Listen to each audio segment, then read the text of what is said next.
Halo, Assalamualaikum warahmatullahi wabarakatuh. Pada video kali ini, kita akan membahas materi tentang persamaan diferensial. Pada pembahasan ini, kita akan pertama-tama mengemukakan sejumlah konsep tentang apa itu persamaan diferensial, kemudian apa itu solusi dari persamaan diferensial, kemudian kita akan melihat bagaimana cara menyelesaikan sebuah persamaan diferensial ordesal. Nah, pertama kita lihat beberapa konsep, terutama pengertian dari persamaan diferensial itu sendiri. Sebuah persamaan yang mengandung satu atau lebih turunan terhadap sebuah fungsi, ini yang kita sebut dengan persamaan diferensial. Jadi persamaan diferensial ini adalah persamaan yang mengandung satu atau lebih turunan terhadap sebuah fungsi. Sederhananya bisa kita mengatakan bahwa persamaan diferensial adalah persamaan yang di dalamnya ada turunan. Baik turunan pertama, turunan kedua, turunan ketiga, dan seterusnya. Ini adalah definisi yang disebut dengan persamaan diferensial. Secara lebih formal, secara matematis, definisi ini kita bisa tuliskan dalam bentuk F, fungsi dari X, Y, Y1, Y2, dan seterusnya sampai Yn sama dengan 0, dengan YK, jadi Y1, Y2, sampai Yn ini kita simbolkan sebagai YK, ini menyatakan turunan ke K dari Y terhadap X. Nah, persamaan ini tadi seperti yang sudah kita sampaikan, inilah yang kita sebut sebagai persamaan diferensial dengan orde N. Nah, orde N. Jadi kita tidak mengetahui bahwa sebuah persamaan diferensial adalah sebuah persamaan yang di dalamnya terdapat diferensial atau turunan. Nah, turunan yang terdapat dalam persamaan ini bisa turunan pertama, turunan kedua, turunan ketiga, dan seterusnya. Turunan tertinggi yang terdapat dalam sebuah persamaan diferensial itu yang kita sebut sebagai orde dari persamaan diferensial. Beberapa contoh dari persamaan diferensial bisa kita lihat seperti di slide ini.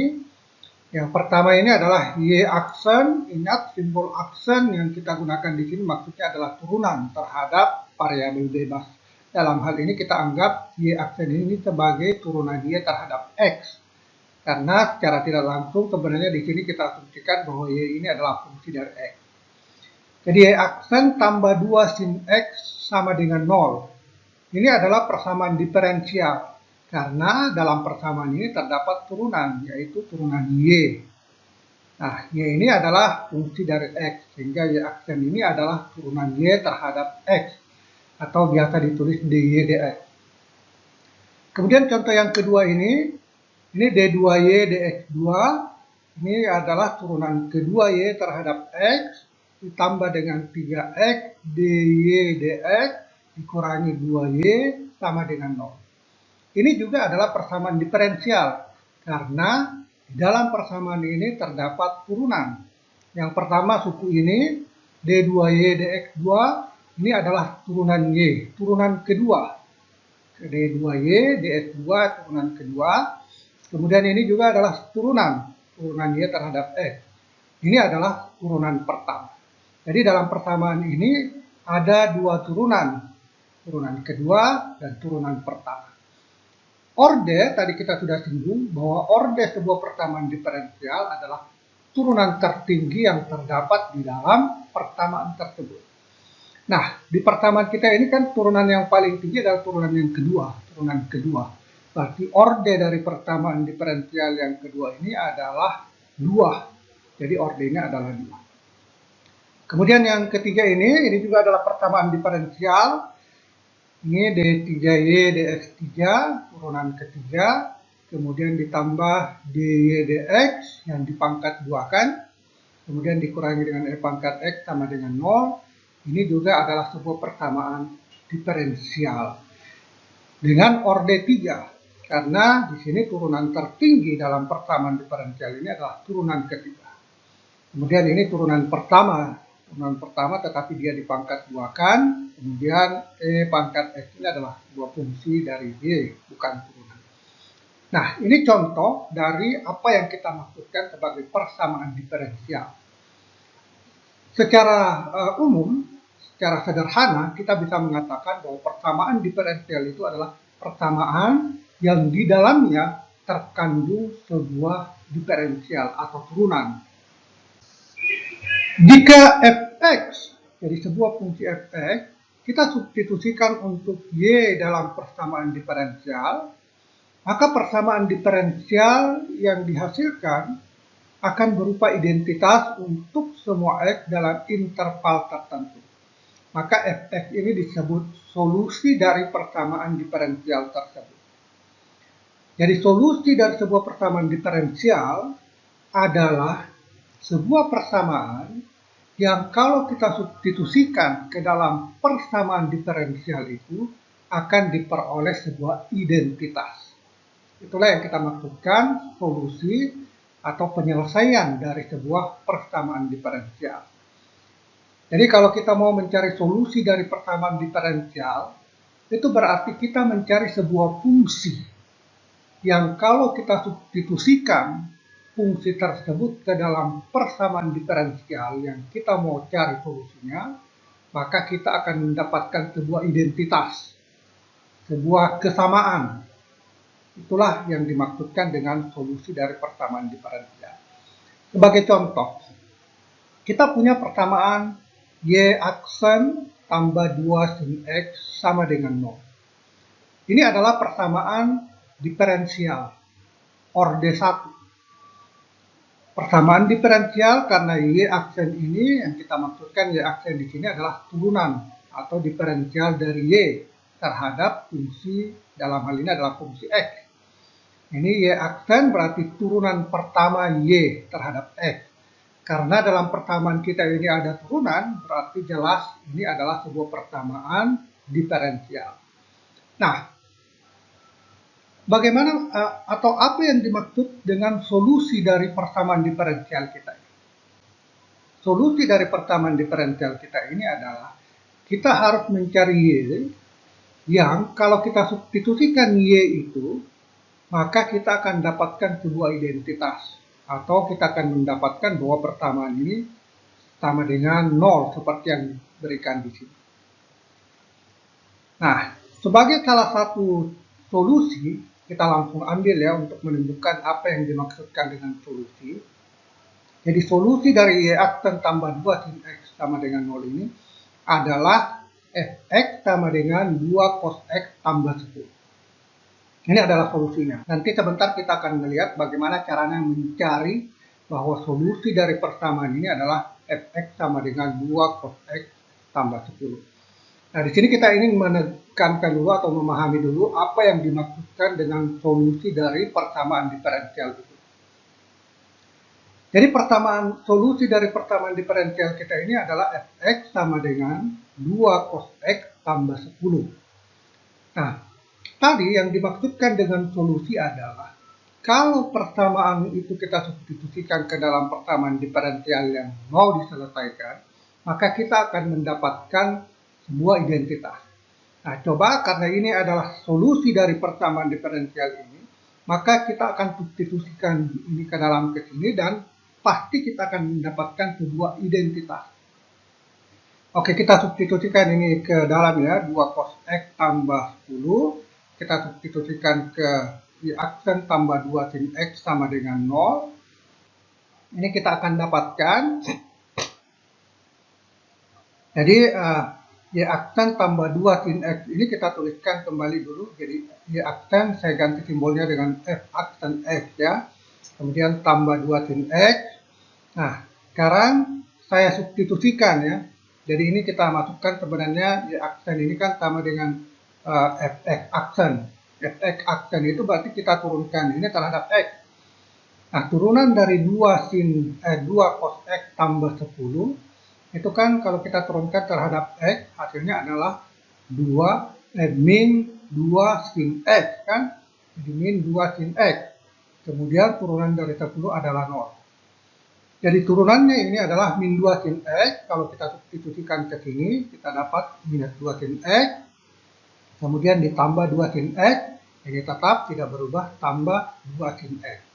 Nah, ini min 2 sin X ditambah dengan 2 sin X, hasilnya sama dengan 0.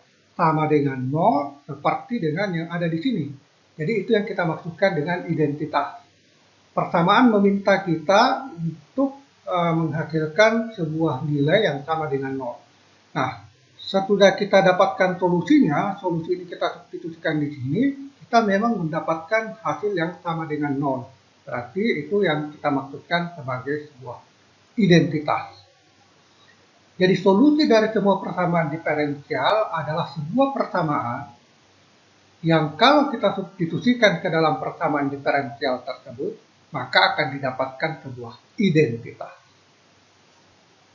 Selanjutnya, sebuah persamaan diferensial, solusinya itu bisa banyak sekali. Jadi, solusi dari sebuah persamaan diferensial bisa banyak sekali, sehingga kita biasa menyebut ada yang disebut dengan solusi umum. Solusi umum ya. Sebagai contoh untuk persamaan diferensial kita ini, solusi umumnya itu adalah fx sama dengan 2 cos x ditambah c. Nah, c ini adalah sebuah konstanta yang nilainya bisa berapapun. Nah, ini disebut sebagai solusi umum karena bentuk umum dari solusi persamaan diferensial ini adalah semua bisa dituliskan dalam bentuk seperti ini. fx sama dengan 2 cos x ditambah dengan c. C ini bisa 2, bisa 10, bisa berapa saja, yang jelas dia adalah konstanta. Nah, selain solusi umum, juga terdapat solusi khusus. Jadi juga terdapat solusi khusus. Solusi khusus ini adalah solusi yang memang khusus dipenuhi oleh persamaan diferensial itu. Solusi khusus ini biasanya kita dapatkan kalau dalam persamaan diferensial kita diberikan syarat tertentu. Jadi jika diberikan syarat tertentu. Nah, kalau persamaan diferensial kita ini yang seperti yang ada di contoh ini, karena tidak ada syarat tertentu yang diberikan, maka solusinya ini bukan hanya fx sama dengan 2 cos x tambah 10. Ini tadi kita sudah melihat ya bahwa kalau kita substitusikan fx sama dengan 2 cos x tambah 10 ke dalam persamaan diferensial ini, maka kita akan dapatkan identitas, yaitu substitusinya ini akan menghasilkan sama dengan 0 sesuai dengan yang diharapkan di sini. Nah, kalau kita ambil bentuk yang lain selain ini, solusi yang lain selain ini, yaitu misalnya 2 cos x ditambah 5, bukan 10, tapi 5, itu kan persamaan yang berbeda ya. 2 cos x tambah 10 itu berbeda dengan 2 cos x tambah 5. Nah, 2 cos x tambah 5 ini, kalau kita substitusikan ke persamaan diferensial ini, juga akan menghasilkan identitas. Berarti 2 cos x ditambah 5 juga adalah solusi. Selain 2 cos x ditambah dengan 10. Nah, kalau kita ganti lagi di sini bukan 10, bukan 5, tetapi misalnya 17 atau berapapun, maka itu juga akan solusi, merupakan solusi dari persamaan diferensial ini. Jadi ada banyak sekali solusi dari persamaan diferensial ini yang membedakan hanya konstanta yang ada di sini. Itulah sehingga disebut solusinya adalah solusi umum yang ditulis dalam bentuk fx sama dengan 2 cos x ditambah c di konstanta. Solusi khusus dari persamaan ini bisa kita dapatkan dengan memasukkan syarat khusus yang diminta untuk persamaan diferensial ini. Nah, kalau ada syarat khususnya, maka c ini spesifik bisa ditentukan berdasarkan syarat tersebut. Jadi di sini kita sudah memahami apa yang dimaksudkan dengan solusi dari persamaan diferensial, solusi umum, dan solusi khususnya. Selanjutnya, kita akan melihat bagaimana cara mencari solusi dari persamaan diferensial itu. Untuk video ini, kita hanya akan membatasi bagaimana cara menentukan solusi persamaan diferensial orde 1. Nah, setelah kita memahami tentang apa yang dimaksudkan dengan solusi solusi umum dan solusi khusus dari persamaan diferensial, selanjutnya mari kita lihat bagaimana cara menyelesaikan persamaan diferensial orde 1. Menyelesaikan persamaan diferensial berarti kita mencari sebuah y yang merupakan fungsi dari x yang menghasilkan identitas saat disubstitusikan ke dalam persamaan diferensial. Seperti yang sudah kita bahas, saya sudah terangkan pada bagian sebelumnya tentang apa yang dimaksudkan dengan solusi dari persamaan diferensial itu. Yaitu sebuah persamaan yang jika kita substitusikan ke dalam persamaan diferensial, kita akan mendapatkan sebuah identitas. Saya sudah menjelaskan apa yang kita maksud sebagai identitas tersebut. Nah, bentuk persamaan yang paling mudah dicari solusinya adalah persamaan diferensial orde 1 yang variabelnya dapat dipisah. Dipisah masing-masing menempati sisi tanda sama dengan. Jadi ini adalah jenis persamaan diferensial yang mudah dicari solusinya. Jadi yang mudah dicari solusinya. Nah, persamaan ini kita sebut dengan persamaan yang separabel ya. Jadi bentuk persamaan diferensial yang paling mudah dicari solusinya adalah persamaan diferensial orde 1 yang variabelnya dapat dipisah. Dipisah artinya variabel-variabel itu bisa satu variabel di sebelah kiri, variabel lainnya di sebelah kanan dari tanda sama dengan. Persamaan yang bisa dipisah variabelnya seperti ini kita sebut dengan persamaan yang separabel. Nah, kita akan melihat bagaimana caranya menyelesaikan persamaan diferensial yang separabel seperti ini. Selesaikanlah persamaan diferensial berikut. Nah, ini adalah sebuah persamaan diferensial ya, karena dalam persamaan kita ini mengandung sebuah turunan yaitu dy dx. Dy dx sama dengan x tambah 3x pangkat 2 per y pangkat 2. Nah, kita pertama lihat dulu apakah persamaan kita ini separabel atau tidak. Nah, ini adalah sebuah persamaan yang separabel. Karena kalau misalnya kita kalikan kedua ruas persamaan ini dengan y pangkat 2 dx, jadi ini saya kalikan y pangkat 2 dx, ini juga kita kalikan dengan y pangkat 2 dx, maka persamaan kita akan menjadi y pangkat 2 dy. Jadi kalau saya kalikan ini dengan y pangkat 2 dx, dx-nya hilang dengan yang di bawah di sini, tinggal y pangkat 2 dy. Kemudian ini juga kita kalikan dengan y pangkat 2 dx, maka y pangkat 2-nya hilang, tinggal dx. Seperti ini. Nah, inilah yang kita maksudkan persamaan yang separabel. Karena di sisi ini, semuanya adalah variabel y. Kemudian yang di sisi sebelah sini, semuanya adalah variabel x. Nah, ini kita sudah lihat bahwa ini adalah sebuah persamaan yang separabel. Selanjutnya kita mencoba melihat kalau persamaan diferensial kita sudah terpisah seperti yang sudah kita lakukan tadi dan selalu bisa dilakukan kalau persamaan itu separabel, maka kita melanjutkannya dengan menyelesaikannya. Cara menyelesaikannya tinggal kita integralkan. Kita tinggal integralkan kedua sisi persamaan tersebut, kemudian menyelesaikannya untuk menyelesaikan kedua hasilnya dan menyederhanakannya. Jadi setelah dia diseparabel, kita selesaikan dengan cara mengintegralkan kedua sisi persamaan tersebut, kemudian kita sederhanakan. Nah, kita lanjutkan dari contoh yang sebelumnya. Jadi kita punya tadi persamaan diferensial yang sudah kita lihat itu adalah separabel. Nah, ini kita bisa selesaikan dengan cara mengintegralkan kedua sisi persamaan tersebut. Jadi tadi kita punya ini ya, sudah diseparasi, sudah separabel. Selanjutnya ini kita integralkan. Jadi kita integralkan kedua sisi persamaan.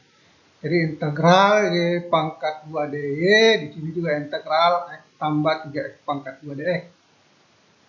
Nah, kita integralkan, ini mudah integralnya, y pangkat 2, integralnya adalah y pangkat 3 per 3 tambah c1. Jadi ingat, setiap kita mengintegralkan pasti muncul sebuah konstanta ya. Jadi setiap kali kita mengintegralkan muncul sebuah konstanta karena ini adalah integral tak tentu. Sehingga di sini ada C1. Sama halnya yang di sini kita integralkan. Nah, di sini hasil integralnya adalah X pangkat 2 per 2 tambah X pangkat 3 ditambah sebuah konstanta. Konstanta juga karena kita mengintegral di sini. Konstantanya kita misalkan sebut sebagai C2. Lalu kita selesaikan ya,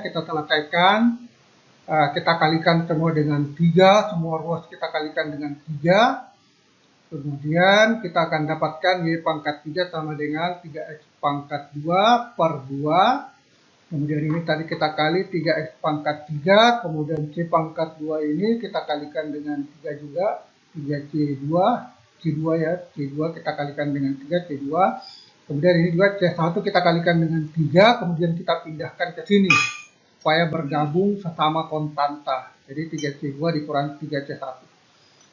Nah, sama dengan 3X pangkat 2 per 2 tambah 3X.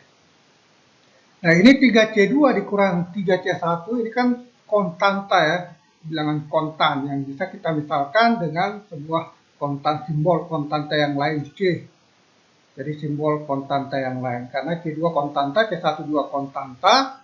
Konstanta dioperasikan ya tetap bilangan konstan tetapi pasti berbeda dengan C2, berbeda dengan C1. Sehingga kita simbol dia dengan konstanta yang lain C. Nah, sudah itu kita selesaikan. Y sama dengan akar pangkat 3 dari persamaan kita. Inilah solusi dari persamaan diferensial kita sebelumnya. Yaitu sesudah diseparabel menjadi Y pangkat 2 dy sama dengan X tambah 3X pangkat 2 dx. Nah, tadi kalau kita mau substitusikan solusi ini ke dalam persamaan diferensialnya, pasti kita akan mendapatkan sebuah identitas. Karena yang kita sudah tahu yang disebut dengan solusi itu adalah kalau kita substitusikan ke persamaan diferensialnya, maka kita akan memperoleh sebuah identitas. Mari kita lihat sebuah contoh kasus dalam fisika yang melibatkan tentang persamaan diferensial. Di dekat permukaan bumi, percepatan gravitasi bumi adalah 9,8 meter per sekon kuadrat. Jika sebuah benda dilemparkan ke atas dengan kecepatan awal 50 meter per sekon, dari ketinggian awal 100 meter, berapakah kecepatannya 4 detik kemudian? Ini adalah sebuah contoh kasus ya dalam fisika yang berkaitan dengan kalau dalam fisika soal ini berkaitan dengan soal kinematika ya, kinematika, gerak jatuh bebas, gerak parabola, dan ini adalah persamaan atau contoh yang melibatkan sebuah persamaan diferensial. Nah, kita coba lihat bagaimana menyelesaikan persamaan ini. Ini soal yang tadi, soal yang akan kita selesaikan, saya tuliskan di sini supaya kita bisa merujuk kembali ketika kita membutuhkan informasi dari soal tersebut. Jadi kita tahu bahwa kita sudah tahu dalam fisika apa yang dimaksud dengan percepatannya A. Jadi A ini adalah percepatan itu didefinisikan sebagai dp dt. Jadi percepatan adalah perubahan posisi terhadap waktu. dp/dt. Nah, di sini kita mengetahui bahwa percepatan gravitasi bumi itu besarnya 9,8 meter per sekon kuadrat. Jadi A ini untuk percepatan gravitasi bumi kan biasa kita simbol sebagai G ya.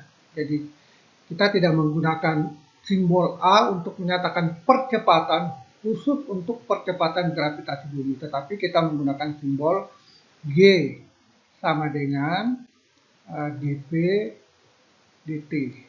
Jadi percepatan perubahan posisi terhadap waktu. Nah, kita asumsikan terlebih dahulu bahwa kita mengambil arah positif kalau bendanya bergerak ke atas ya. Kalau perpindahan benda ke atas kita ambil positif, sebaliknya kalau dia pindah ke bawah hasilnya adalah negatif. Semua arah ke atas kita ambil positif, semua arah ke bawah kita ambil negatif. Jadi kita punya sebuah benda yang mula-mula dilemparkan ke atas, ya, dilemparkan ke atas. Jadi jaraknya ke atas kita simbol dengan HS misalnya, di perpindahannya ke atas kita simbol dengan S. Itu arahnya ke atas mula-mula positif, berarti S positif, ya. Kemudian percepatan, jadi benda itu ketika kita lemparkan ke atas, dia akan mengalami percepatan yang arahnya ke bawah, jadi arahnya ke bawah. Sehingga untuk percepatan gravitasi bumi kita G ini, kita akan beri tanda negatif karena arahnya ke bawah, kan. Nah, kita juga tahu bahwa kecepatan dalam fisika itu didefinisikan sebagai P sama dengan perubahan posisi ds dt. Nah, karena benda kita mula-mula dilemparkan ke atas, arahnya ke atas, berarti di sini nilainya positif, ya. Berbeda dengan percepatan arahnya ke bawah. Jadi pada benda yang dilemparkan ke atas, pada benda ini bekerja percepatan gravitasi bumi yang selalu mengarah ke pusat bumi, berarti selalu mengarah ke bawah. Sehingga di sini kita berikan nilai negatif. Nah, benda dilemparkan ke atas dengan kecepatan awal. Jadi kecepatan awal artinya kecepatan pada saat mula-mula, ya. Kecepatan mula-mulanya 50 meter per sekon dan ketinggian mula-mulanya 100 meter. Ini adalah syarat khusus. Jadi dalam soal ini kita diberitahu bahwa saat T sama dengan 0, jadi saat T sama dengan 0, itu ketinggian awal benda atau S0 ini sama dengan 100 meter. Jadi sama dengan 100 meter. Kemudian kecepatannya pada saat T sama dengan 0, kecepatan awal, kita simbol dengan P0, ini sama dengan 50 meter per sekon. 50 meter per sekon. Nah, untuk menganalisis soal ini, menyelesaikan soal ini, kita mulai dari persamaan ini. Karena ini kan bisa kita selesaikan, ya. Ini persamaan diferensial, ya. Ini adalah persamaan diferensial karena dalam persamaan ini mengandung sebuah diferensial. Ini bisa kita tuliskan dalam bentuk persamaan matematik menjadi dp dt. Ini saya pindahkan ke sini, ya, jadi dp dt menjadi positif, ditambah dengan G sama dengan 0. Jadi ini sebuah persamaan yang mengandung sebuah turunan, berarti dia adalah persamaan diferensial. Nah, kita akan menyelesaikan mulai dari sini. Kita tahu bahwa percepatan gravitasi bumi atau G itu adalah 9,8 meter per sekon kuadrat. Sehingga persamaan ini bisa kita tulis menjadi dp dt,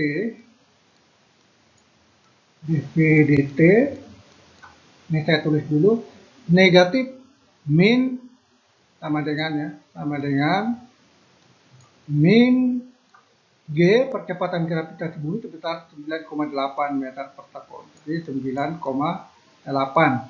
meter per sekon kuadrat. Jadi saya hilangkan satuannya supaya tidak terlalu menyulitkan dalam menuliskannya, ya. Nah, ini adalah persamaan yang separabel karena dt ini, variabel t ini, saya bisa pindahkan ke ruas kanan persamaan dan dp di ruas kiri. Jadi dia separabel, ya. Caranya ya saya tinggal kalikan saja ke sini dt kali silang. Sehingga kita peroleh dp sama dengan minus 9,8 dt. Nah, selanjutnya seperti contoh sebelumnya, ini kita selesaikan, ya. Kita selesaikan untuk menentukan P. Jadi untuk menyelesaikannya ya tinggal kita integralkan semua ruas, ini kita integralkan, kemudian ini juga kita integralkan. Integral dari dV, integral diferensial, berarti hasilnya adalah P. Ingat, kita melakukan integral tak tentu sehingga harus ditambahkan dengan sebuah konstanta C1 sama dengan integral dari minus 9,8 dt, ini hasilnya adalah minus 9,8 T ditambah dengan sebuah konstanta yang lain untuk integral ini. Misalnya konstantanya adalah C2 ya, C2. Nah, sekarang kita peroleh P sama dengan minus 9,8, jadi minus 9,8 T, kemudian C2 plus ya, plus C2 dikurangi dengan C1. Nah, C2 dikurangi dengan C1 ini kan dua-duanya konstanta ya. Kalau kita jumlahkan, kita perkurangkan, ya akan menghasilkan konstanta yang lain. Jadi kita bisa simbol sekarang hanya satu konstanta di sini dengan konstanta yang kita simbol dengan C. C ini adalah C2 dikurangi dengan C1 ya. Nah, sekarang kita punya ini P sama dengan minus 9,8 ditambah dengan C. Nah, untuk menentukan berapa besarnya C ini, itu kita gunakan syarat awal yang diberikan ini. Yaitu, kita tadi diberikan bahwa kecepatan awalnya 50 meter per sekon. Kecepatan awal ini artinya kecepatan pada saat T sama dengan 0. Jadi kalau kita substitusikan T sama dengan 0 di sini, maka kita harus mendapatkan P sama dengan 50 meter per sekon. Itu yang dimaksudkan dengan syarat awal ini, bahwa kecepatan awal benda itu adalah 50 meter per sekon saat T sama dengan 0. Jadi kalau kita masukkan di sini T sama dengan 0, ini hasilnya akan sama dengan 0. Kemudian ini P, jadi pada saat T sama dengan 0 itu P-nya akan sama dengan 50 meter per sekon. Jadi di sini 50, kemudian sama dengan sini T-nya kita substitusikan 0, 0 kali ini berarti hasilnya 0. Jadi kita tidak perlu tuliskan, ditambah dengan C, hasilnya adalah C. Jadi nilai konstanta C di sini adalah 50 meter per sekon. Sehingga kita bisa tuliskan P sama dengan min 9,8 T tambah 50. Tambah 50. Jadi karena saya menulis dengan menggunakan mouse mungkin, jadi tulisannya kelihatan tidak terlalu bagus ya. Jadi kita dapatkan P sama dengan 9,8 T ditambah 50. Nah, kita mau hitung berapakah kecepatannya 4 detik kemudian.